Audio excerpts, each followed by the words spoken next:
하나님의 능력을 의지할 때. 유명 기독 베스트셀러 작가 필립 얀시는 기도는 인간의 능력에서 바라보는 것이 아니라 하나님의 시각에서 바라보는 것이라고 했습니다.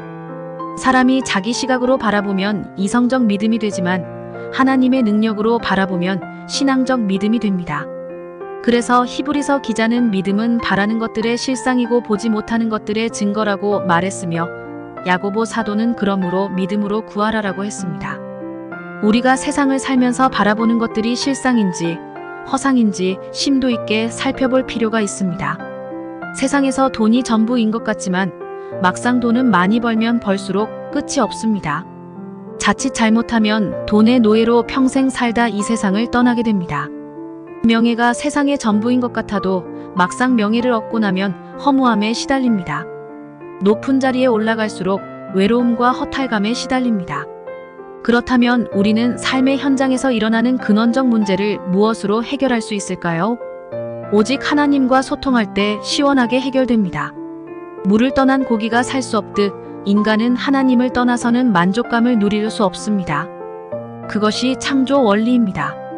우리 인간은 하나님의 영으로 지음받았기 때문에 하나님의 능력으로 살아가야 합니다. 그래서 인간의 힘을 의지할 때는 실패할 수밖에 없지만 하나님의 능력을 의지할 때 불가능은 없습니다. 오늘 말씀을 통해 하나님의 능력을 의지하는 그리스도인의 믿음에 대해 생각해 보겠습니다. 오늘의 말씀 고린도후서 4장 7절 찬송가 413장 440장. 우리가 이 보배를 질그릇에 가졌으니 이는 심히 큰 능력은 하나님께 있고 우리에게 있지 아니함을 알게 하려 함이라. 현대인들은 기적을 바라면서도 기적을 믿지 않습니다. 상식 밖의 일은 일어나지 않는다고 생각합니다.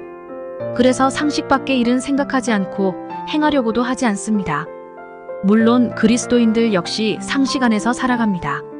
하지만 하나님의 역사는 상식으로 제한할 수 없습니다. 하나님을 우리의 생각으로 제한해서는 안 됩니다. 하나님의 일을 행할 때 어떤 어려운 일들 앞에서 우리는 쉽게 포기하곤 합니다. 왜냐하면 상식적으로 생각했을 때 쉽지 않은 일이기 때문입니다. 하지만 하나님께서 주신 사명이라면 하나님의 능력이 함께 하실 것입니다. 하나님의 능력을 신뢰해야 합니다. 할 수 없다고 먼저 생각해버리면 실제로 할 수 있는 상황이 와도 실패하고 말 것입니다. 하나님께서 함께 하실 때 반드시 할 수 있다고 믿으십시오. 우리에게 능력을 주시는 하나님 안에서 우리는 그 어떤 것도 행할 수 있습니다. 하나님을 신뢰하는 사람이 하나님의 일을 할 수 있습니다. 하나님의 능력을 신뢰하지 않으면서 하나님의 일을 한다는 것은 어불성설입니다. 어쩌면 하나님의 일을 이루지 못하게 하는 가장 큰 장애물은 우리의 연약한 믿음일 것입니다. 하나님을 신뢰함으로 하나님의 선하신 일을 이루어 가시기 바랍니다. 자신의 힘으로 무엇이든 할 수 있다고 생각하는 것도 문제이지만 하나님의 능력을 우리의 생각으로 제한하는 것도 옳지 않습니다. 하나님은 지금도 우리에게 능력을 더하여 주십니다.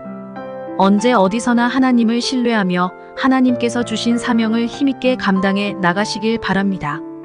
오늘의 기도. 주님, 우리의 어리석은 생각으로 하나님을 제한하지 않게 하옵소서. 하나님의 크신 능력을 신뢰하며 믿음으로 살아가게 하옵소서. 예수님의 이름으로 기도합니다. 아멘.